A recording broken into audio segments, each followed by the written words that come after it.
Salut mec, vidéo totalement authentique. Alors là, on se retrouve sur une cabane que j'ai fait quand j'étais plus petit. Et en gros, ce qu'on a fait, c'est que on a créé un petit toit comme ça là, où on peut se poser tranquillement. Comme celle-là. Ok.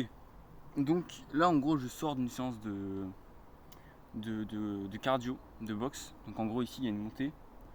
Et ce que j'ai fait, c'est que déjà, je suis venu en courant pour me chauffer un peu.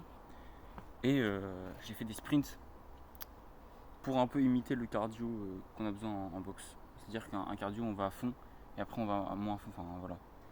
Donc le sujet de cette vidéo, c'est je n'ai pas envie de réussir. Je m'explique. Comme tu as sûrement dû le voir dans mon ancienne vidéo, en gros dans mon ancienne vidéo, c'était laquelle Attends, j'arrête. Ah voilà, c'était la vidéo sur les rêves. Donc en gros, je t'ai expliqué sur ma vidéo sur l'illusion derrière réaliser ses rêves que je ne souhaitais pas aller à Bali, mais je souhaitais devenir la personne qui est à Bali. Donc à partir de ça, j'ai mis en place différentes techniques sur mon mindset. Je t'en ai parlé d'une, c'est dans ma vidéo enfin ma méthode pour devenir inarrêtable.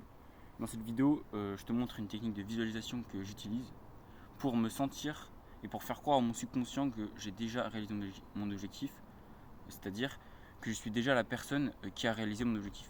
Et en gros, ce que je fais là, c'est que dès que j'ai un petit coup de barre, dès que j'ai une baisse de motivation, j'utilise cette méthode pour me sentir comme si que j'avais déjà réalisé cet objectif. Donc en gros, c'est une méthode que j'utilise, mais il y a différentes petites astuces aussi en plus que j'utilise, comme par exemple le fait de me remettre en question ses croyances et de changer ses évidences pour avoir les bons paradigmes, en tout cas les mêmes paradigmes que la personne qui a déjà réalisé mon objectif. Et à partir de ça, du coup, en gros, mon objectif, moi, c'est de faire le taf, bosser et de me sentir comme si j'avais déjà réalisé mon objectif. Avec ça, avec ce plan-là, je vais réussir.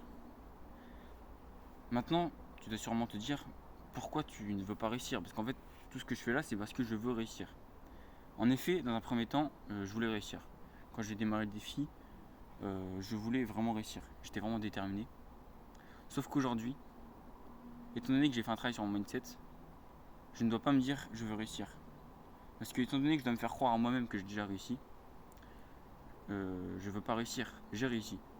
Je suis la personne qui est capable de générer 3000 euros par mois grâce au copywriting, capable de déménager sur un coup de tête à Bali et capable de gagner des trophées, gagner des compétitions de boxe anglaise. Donc voilà pourquoi en fait je ne veux pas réussir, c'est parce qu'en fait je suis déjà la personne qui a réussi. Et en fait c'est mon objectif, c'est de devenir cette personne. Parce que si j'ai trop d'attentes envers Bali, en fait je risque d'être déçu. Du coup mon objectif c'est de devenir la personne qui est à Bali. Et je me considère déjà comme la personne qui a réussi à Bali. Tu vois, en gros, c'est que du mindset. Avec ce mindset, j'espère vraiment. Enfin, non, du coup, je ne veux pas réussir. Mais voilà, en gros, c'est le mindset que j'utilise. Voilà, je documente ça sur ma chaîne.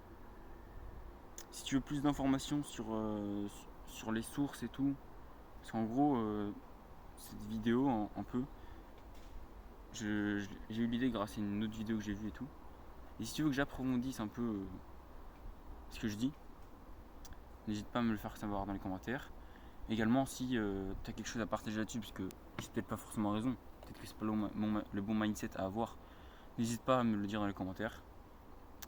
Donc là, c'était le jour numéro 7 du défi, je crois.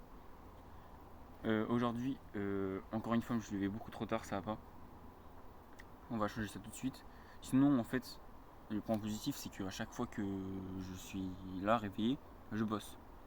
Même si pour moi, c'est pas bosser. Mais en fait, j'évolue, tu vois. Je fais du copywriting, je fais de la boxe, ou sinon, je pose avec ma famille, mais voilà.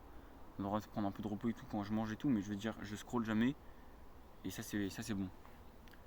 À demain, mec.